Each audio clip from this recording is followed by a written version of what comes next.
Hello, everybody, and good evening. Thank you so much for joining us this evening. My name is McKaylee. I'm with Tattered Cover Bookstore. And for those of you who may be joining us that are not in the Denver metro area, Tattered Cover Bookstore is an independent bookstore with 4 locations in Colorado, soon to be 5 later this year, which is very exciting. Also, some exciting news. It is our 50th anniversary this year. That's right, Tattered Cover turns 50 in 2021. And we owe that success of the last 50 years to mostly you, the community. We would not be where we are today without you, and we cannot thank you enough. We would not be able to get the authors that we have both virtually and used to be in person. We would not be able to open up a new location later this year or move one of our locations to the new McGregor Square that's opening up by Coors Field. It's thanks to you. And we know that right now we may not be able to be a community space in the same way that we have been for the last 50 years. So we thank you for joining our virtual online community. It means the world to us more than you know. It's been able to help us get through this pandemic. And we see a light at the end of the tunnel now. So hopefully in the future, we'll be able to all commune once again in person and be a more community space in the way that we used to. So thank you guys for sticking with us and bringing us together in this time. I want to let you know as well that closed captioning is enabled on this video for those who might want it or need it. There's a black bar at the bottom of the screen with a button labeled CC on it. Click that and closed captioning is enabled should you want it or need it. Just a couple more housekeeping things about Tattered Cover. Right now, all 4 of our stores are open. The 4 that I was talking about before are open to the public as long as you wear your mask over your mouth and your nose. You can come visit us. Or if you're like me and you want to stay inside, or maybe when the big snowstorm is going to come this weekend, you can get all your books online at tatteredcover.com. Our website's open 24/7. Also on tatteredcover.com is all of our upcoming events that we have going on right now. We have so many. It's very exciting what we've got coming up. On Friday, we have a virtual staged reading of A Raisin in the Sun in partnership with Emancipation Theater. We've got debut author Gregory Brown and his new book, The Lowering Days, on Thursday, the 18th. And Ralph Eubanks in his new book, A Place Like Mississippi, which for those of you history buffs, which I assume if you're here tonight, you're one of those, would really enjoy as it is an examination of Mississippi in literature as it is seen through history. It's very fascinating and wonderfully done.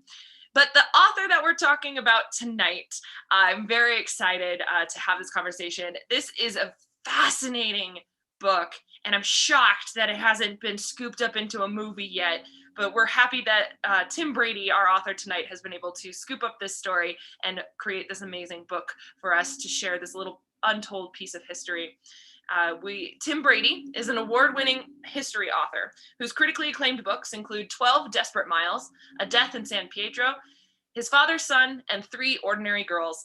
In addition to contributing numerous articles, reviews, essays, and short stories for a wide range of magazines, newspapers, and journals, he has written and helped develop a number of television documentaries, including the Peabody Award-winning series Liberty, The American Revolution for PBS. He lives in St. Paul, Minnesota, and is a graduate of the Iowa Writers Workshop. We'll be discussing his latest work, 3 Ordinary Girls, the remarkable story of 3 Dutch teenagers who became spies, saboteurs, Nazi assassins, and World War II heroes, which came out in February of this year. It's my honor to welcome tonight Tim Brady, and we'll be having him turn on his camera and his microphone here in just a moment there. There he is. Welcome, Tim. Hi, McKaylee. It's so good to see you. Thank you for being here, visiting us. in the virtual world, yes, it's my pleasure, and I thank you for having me. Absolutely. Well, I hear you have a presentation for us to kind of introduce us into this book and your research. So I will let you take it away. I just want to remind audience members that there will be a Q&A session afterwards. So keep those in your brain or type them in the chat that you already have next to your screens, and we'll get to those afterwards. So Tim, the floor is yours. Thank you. I'm going to, I've got a little presentation to accompany my talk here. I'm going to talk about 3 Ordinary Girls, which is the story of 3 young women who became fighters in the Dutch resistance after the German invasion of the Netherlands in May 1940. I call them ordinary. When I call them ordinary, I don't mean that they weren't individual. They didn't have their own unique characteristics, their quirks, their likes and dislikes. Instead, what I want to suggest is how drastic were the changes about to come to their lives. In a matter of months, these young women, whose daily lives were typical for young people in North Holland at the start of the German occupation, were about to become integral members of the Dutch resistance and ultimately assassins. They would begin to risk everything that they loved and cherished in their lives. They would soon be risking their freedom, their families, their very lives for causes that have been largely theoretical to them a few months earlier. Understanding just how and why this happened was the chief animating force behind this book, and in the end became the story itself. Two of the girls were teenage sisters from Haarlem, a city not far from Amsterdam in North Holland.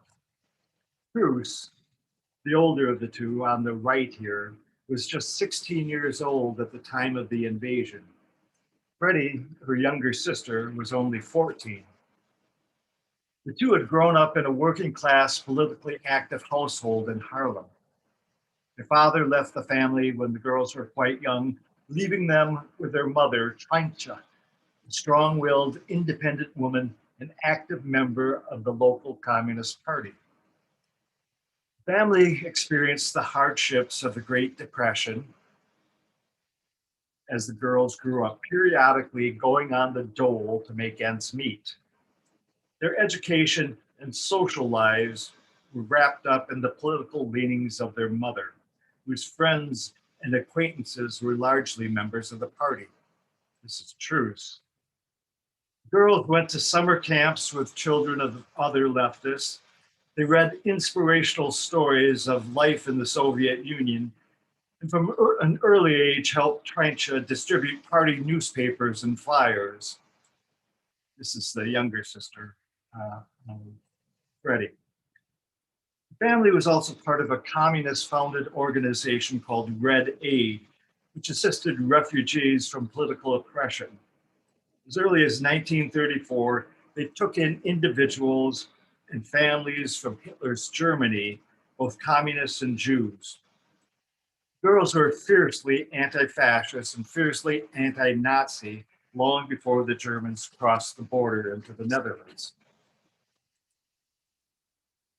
The third ordinary girl, Hani Schaft, was born in 1920, which made her a few years older than the sisters. This is Hani's family.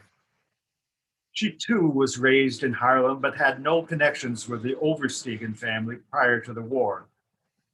Her parents were Peter and Aftra Schaft.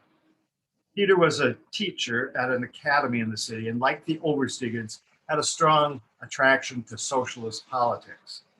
He wrote occasional essays and articles for Dutch socialist newspapers.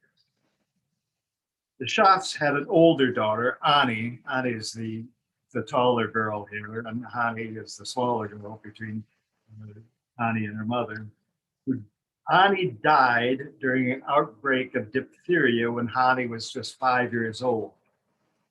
With the death of this oldest girl, the Schafts became extremely protective of Hani. Her friends and relatives recall her being bundled in layer upon layer of clothing, even in mild weather, to protect her against chills. Hani's most distinguishing feature was a flowing head of red hair. It made her conspicuous among her schoolmates, and she was both teased and admired for her mane. Red hair would distinguish her for all her days, even to the Nazis who would one day pursue her. Hani was a good student with a particular interest, like her father, in progressive history. That's Hani and Haarlem with a typical Dutch windmill in the background. When it came time to go off to college, Hani chose to attend the University of Amsterdam to study law. There, she met new friends and almost immediately began to feel a sense of freedom beyond her parents' helicoptering style. Soon, she moved into an apartment, helped found a club of politically minded female friends, including two Jewish girls who would quickly become among her closest acquaintances. She volunteered to collect donations for refugees from the Spanish Civil War. And when Germany invaded Poland in the fall of 1939, she sent Red Cross parcels to Polish soldiers captured uh, by the invaders. Ani is right here in the middle, surrounded by her college friends.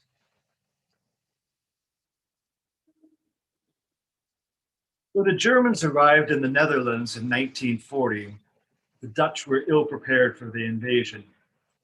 They had escaped the brutality of the First World War by declaring their neutrality early in the conflict.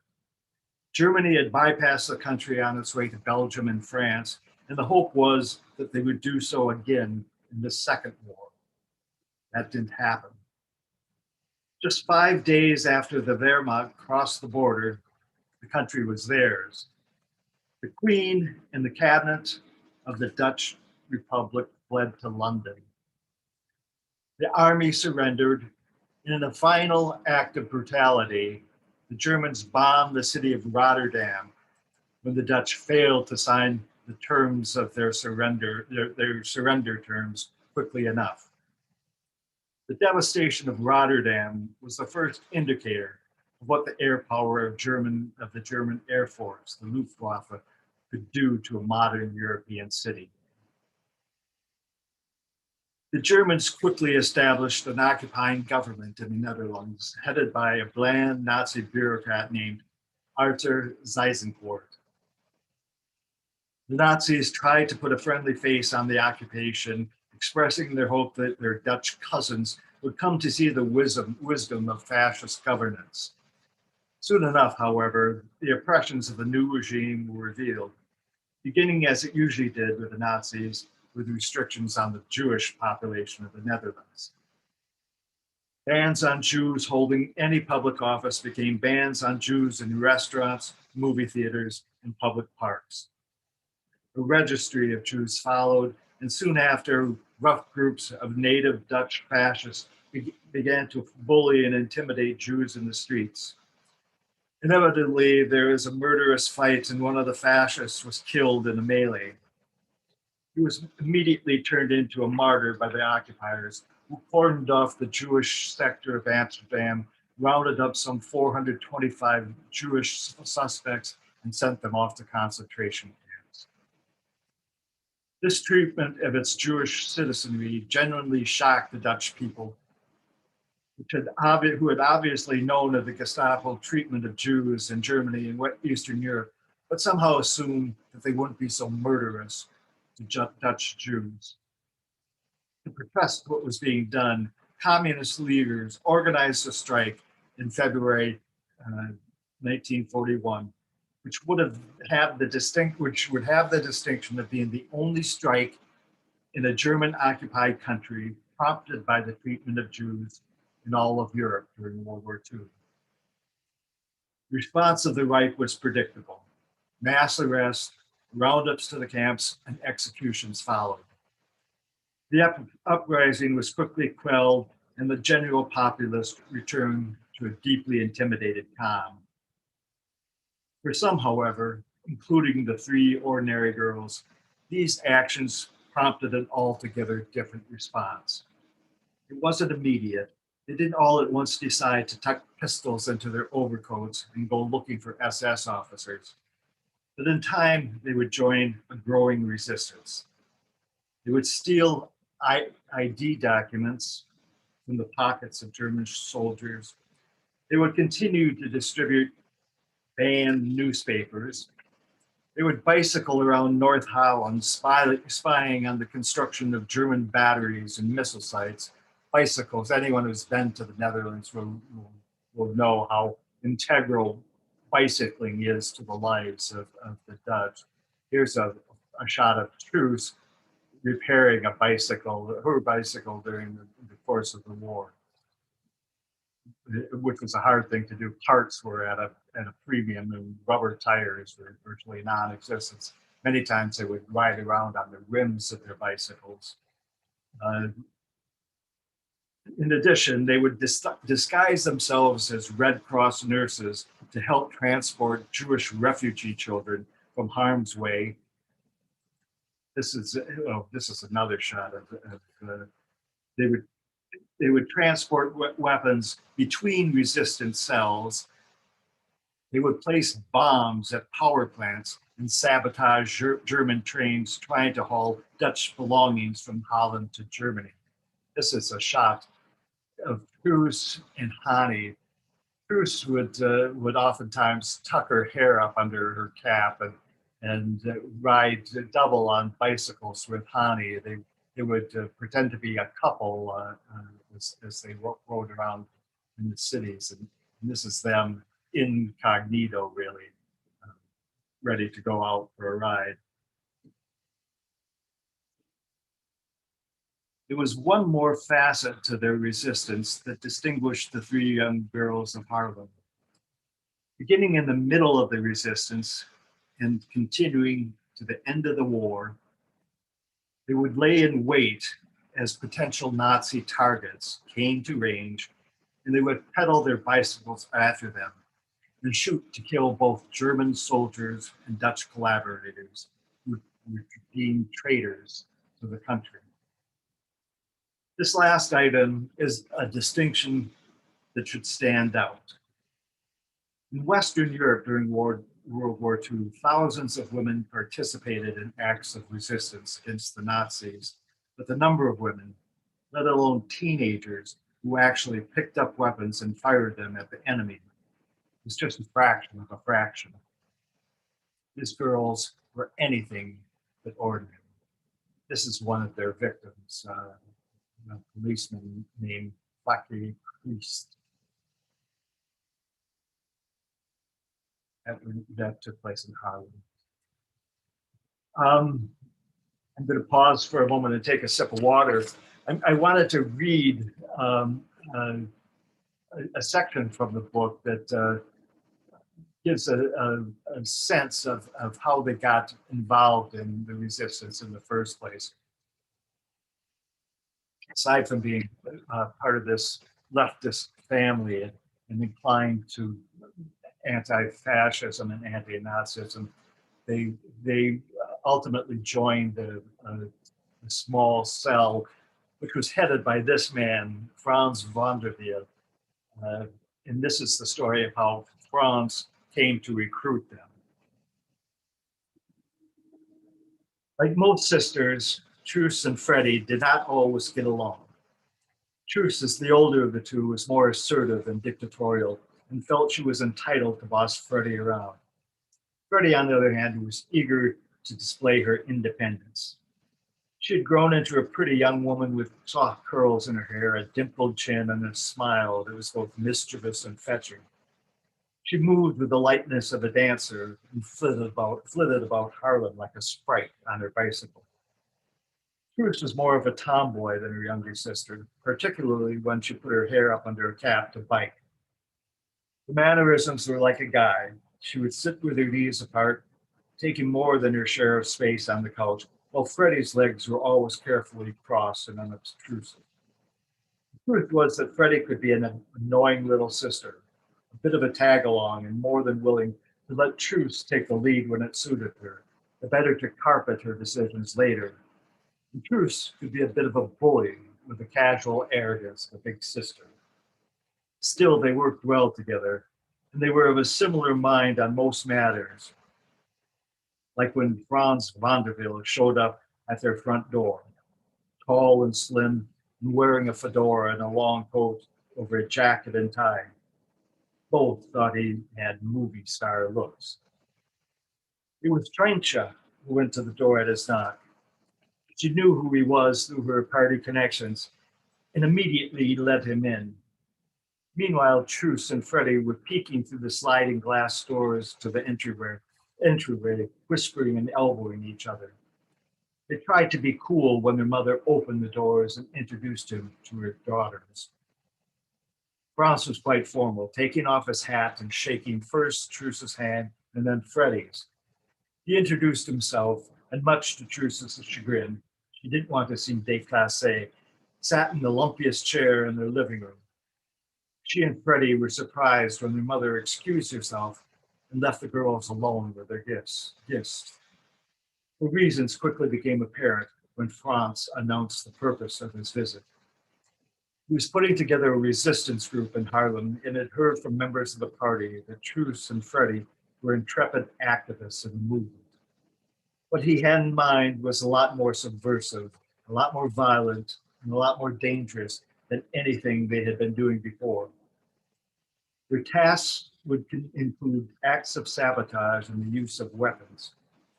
He mentioned the Russian partisans as an example of the sort of organization he had in mind. The first rule of the group would be that they could not breathe a word about what they were doing to anyone, not even to their mother. In the Soviet Union, women and girls had been fighting the Germans since the invasion began. The Huns typically underestimated women, and the last thing they expected was for young women to be fighters, which would make Truce and Freddie especially valuable to the Dutch cause.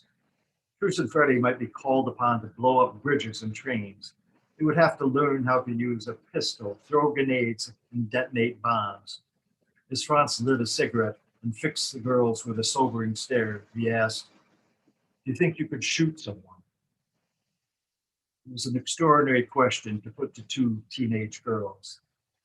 Then again, with Holland occupied by a foreign nation, the streets filled with black-shirted thugs and helmeted Germans roaring around on motorcycles and sidecars, these are hardly ordinary times.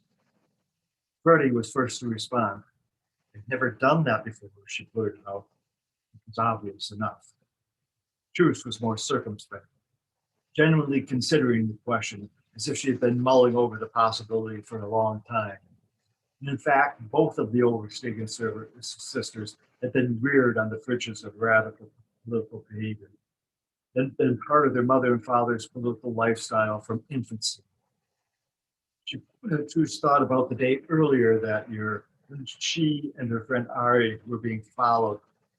She had a weapon and they had been apprehended by the man in the shadows. What would she have done? Would she have been able to pull the trigger? Yes, she told Franz. She thought she could kill a real fascist, a swine who takes people from their homes to have them executed. But she hesitated over other possibilities. Not all German soldiers were Nazis, after all. Franz assured her crisply that his resistance group would make certain that any executions would be Gestapo or blatant traitors. There would be no mistakes. He mentioned the Guzens, the first Dutch resistance group. He said that they had been betrayed from within, that there might be circumstances when the girls would be asked to take action against one of their fellow Dutch citizens, a traitor to the cause. Could they do that? As for the idea that not all Germans were bad, Franz was almost contemptuous. The Dutch controlled Germany and they had invaded Holland. They actually thought they were being kind to the Dutch, but what was to come would only get worse. They would cut back on liberties. They would reduce food and clothing. They would take everything that wasn't nailed down. The interview came to an end when Franz stood up. The sound of shuffling chairs brought Trencher back to the living room. Acting formal again, Franz tipped his hat and bid the girl's mother adieu. Truce and Freddie walked him to the door, where he whispered that he'd need an answer in 2 days. He added an ominous note. Once they were in the group, there would be no turning back. That's the reading. Um, Wow. Good. Just wow. Like There's no, I mean, I don't think there's another word for it. It's quite extraordinary. And I love that that's what you call them, ordinary girls. But I have to ask the question of how did you find out about these girls? And I hear the story has to do with an obituary. Is that right? Yeah, that's how I should preface this by saying their story is pretty well known in the Netherlands. Hani, in particular, is known as the girl with the red hair, and the Oversteegen sisters have come. They've since passed away, but they have became quite famous in their old age too. Yes, I heard about it in September 2018 when Freddie passed away, and obituary appeared in the New York Times, and my agent saw it and sent the obituary to me and said, "What do you think? This looks like an awfully good story." And the obituary itself, the long subtitle of this book, all about saboteurs, and Nazi assassins, and teenagers. That was all in the obituary, and it has that sort of immediate grab to it. And, I read the obituary, and it is dumbfounding to think that these young women going out and doing these things, and those all of that was mentioned in the obituary. So I said, yeah, let's put a proposal together and see if we can find a publisher who might be interested. And it kind of fell into your lap, if I'm right, that like, because you said in another interview that you were interested in a resistance story. Can you tell me a little bit more about what was appealing to you about a resistance story? Well, I've been writing about World War II for quite a while. 4 books that you mentioned all had World War II themes or subjects, and my first World War II book had as a central figure of another resistance character in Morocco, a French Moroccan who was a river pilot that aided the Allied invasion of North Africa. And, and I just thought that it's a sort of, for me, it's sort of a rich subject because I'm not, though I've been writing about World War II, I'm not that deeply interested in battles and movements and large scale moments and details of war. I kind of like to write about the nooks and crannies and smaller moments.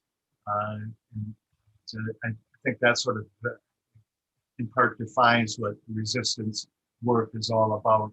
It's done in the spaces war setting and hidden spaces, and I like that. I like that as a subject matter. Do you think that there was some sort of connection to today's political climate and this idea of resistance that was appealing in the world at the time? Oh, I perhaps I think that it's, to me, the theme are pretty rife with uh, sort of modern day aspects. I think that it's I like to think that it will resonate with a contemporary audience. It's the story of the fact that they're women, the fact that they are so young.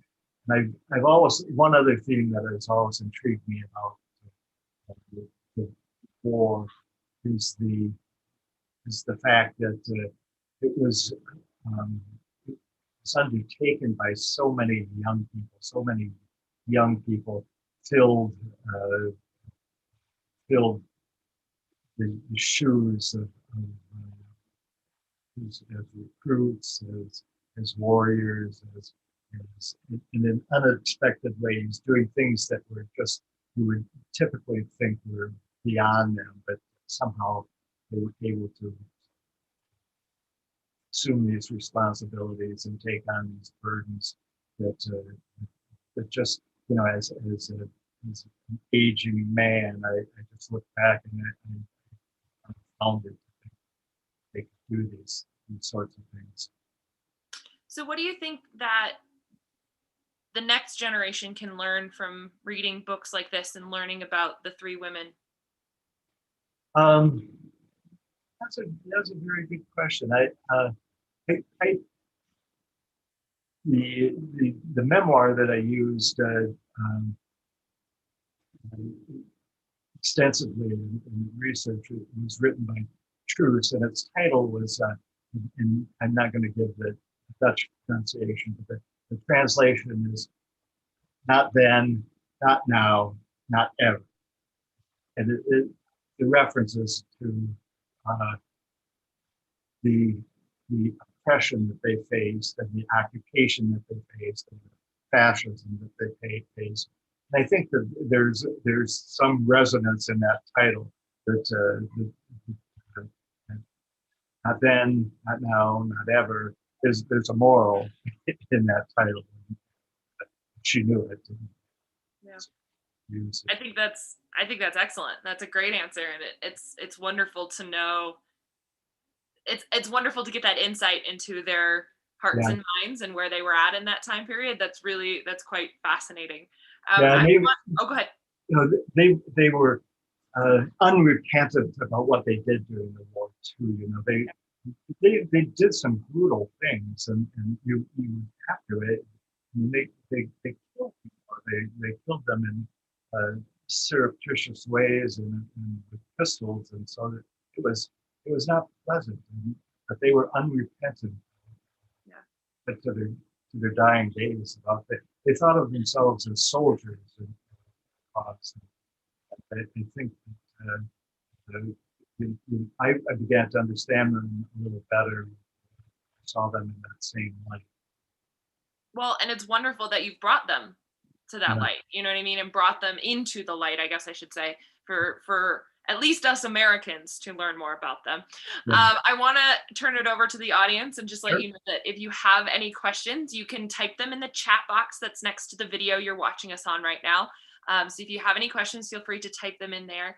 I think this is a kind of a fun one to start with. Of what do you find so fascinating about World War II? And do you think we'll ever stop discovering new heroes from that time period? Uh, I think, but as a guy who I started out as a fiction writer, Hmm. and I was uh, this is a little self confession. I failed as a fiction writer because I I tended not to I plot very well, and I would meander more than I would dramatize.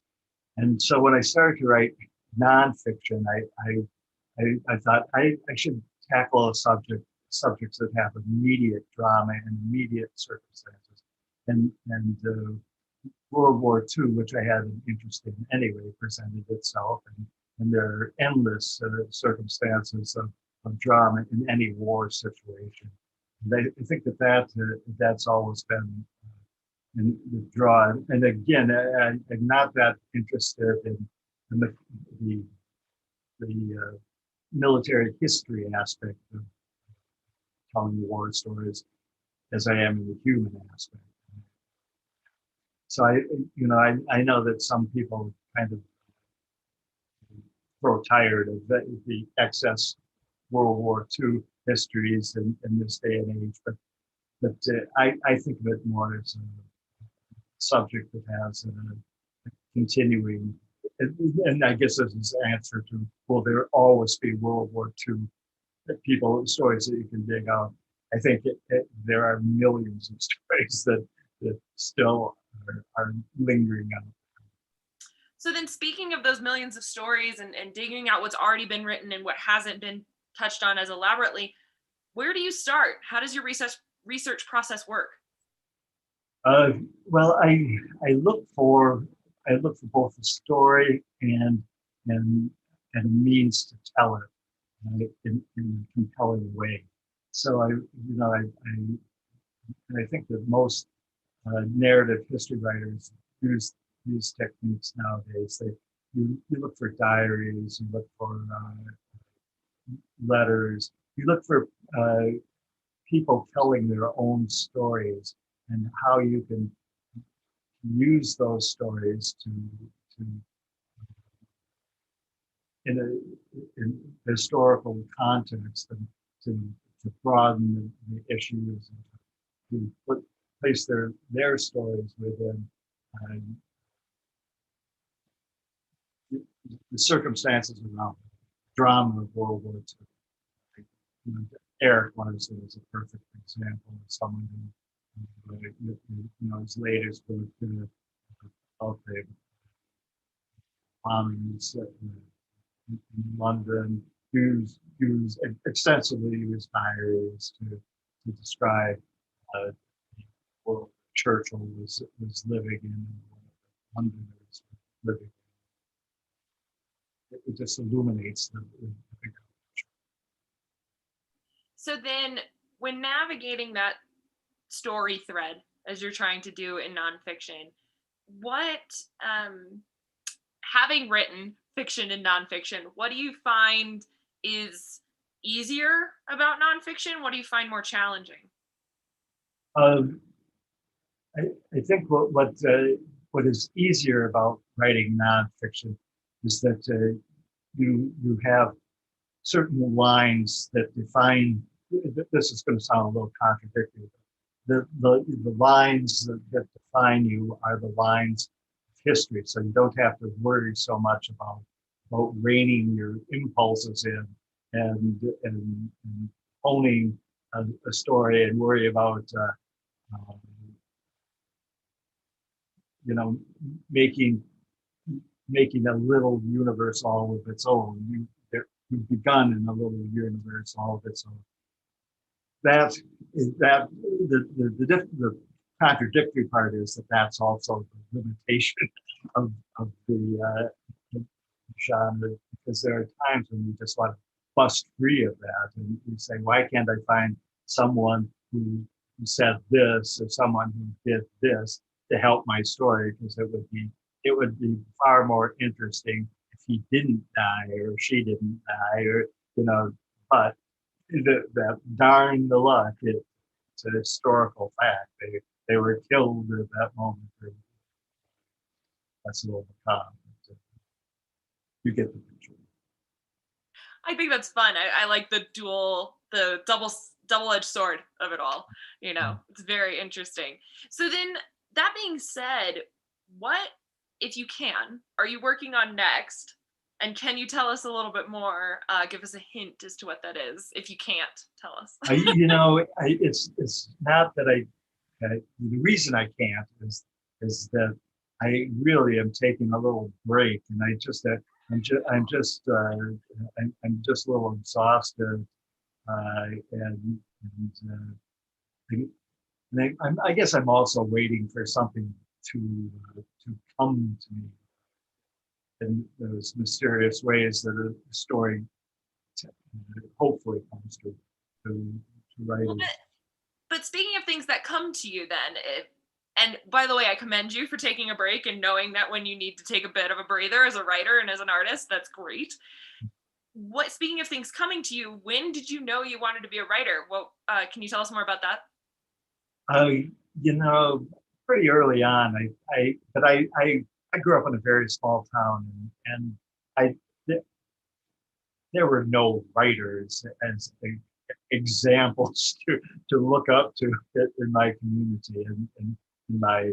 So I didn't even, I couldn't even whisper that was what I wanted to do, because I was fearful of being ridiculed for being it was just a preposterous idea that someone from my small town could grow up and be a writer. But then I did like, I knew pretty early on I liked stories, and I was an avid reader, and I started to in college. I took a creative writing course, and then I had started out as a history major. And I got my undergraduate degree in history, but by the time I was upper classroom, I knew that I was going to be heading towards be another one of those people heading off to grad school in creative writing. in a creative writing program. And that's what I do. So then, that being said, given the history, pun intended, that you have as a writer, what was the best writing advice that you've received that you want to share? Oh gosh, that's a that's a very hard question. I, um, it's not a particular lesson. It's sort of a lived experience. I think I don't want to frustrate young writers when I say this, but you, the more accepting you are of the life of a writer, I think the more writing will come to you. Some sort of grace that I think happens that and it's I think that you can't you can't steal your career, and there are going to be ups and downs and frustrations and successes, and you just have to roll with the punches. And if you're serious about it, if you get to be my age, and I hate to do this long in the tooth kind of thing, but if you get to be my age and you're still writing and that's what you wanted to do 40 years before, feel blessed and feel lucky and roll with the punches. I think that's excellent. That's great. And I'm sure that people will take that to heart and utilize it as it hits them. Um, Last question before we close out for the evening. We love asking this one here at Tattered Cover because it always brings up some very fascinating answers. So interpret it as you will. But what did this book teach you? That's again a very interesting question. Um, I think I think all the books that I write teach me a kind of humility about my subject. They, these people, I write about people who have lived lives and I have sort of usurped those lives to tell their stories. I hope I do it with humility, and I hope I do it with their blessings. All of them are gone now, but I have to, I have to do it with that sort of feeling. I think that's an excellent answer. Thank you for that candor. That's wonderful. I want to remind everyone that they can get their copy of Three Ordinary Girls at tattercover.com, or if you're in the Denver metro area at any one of our 4 locations. Tim, this has been a pleasure. And I thank you so much for, like you said, bringing to light their lives to at least the American population, if not more. And it's really worthwhile for history buffs and non. I'm a theater major, so and I enjoyed it all the same. The drama of it worked for me. So I want to give you a chance to remind people who you are, where they can find you online, and anything else you want to say before we close out tonight. You can find me. I have an author page at Amazon.com. You can find me and all my books there. Tim Brady, not Tom Brady. It's, that that that name who's when you Google Tim Brady, you see quarterbacks more than you see writers. So anyway, just another just another sling and arrow of being a writer. Why not? Well, once again, and you can find all of Tim's books at tattercover.com or at any of our locations. And if for some reason they're not there, we'll be happy to order them for you. Tim, if you'll hang around while I close us out here, I want to thank you guys again for joining us this evening. We have plenty of more events coming up, and you can check out all of those at tattercover.com/event. And once again, we're celebrating the release back in February, but we're celebrating it now of Three Ordinary Girls by Tim Brady, which I encourage everybody to pick up their copy today and read. And stay safe, everybody. Happy reading. Bye, all. Bye bye. And we're out.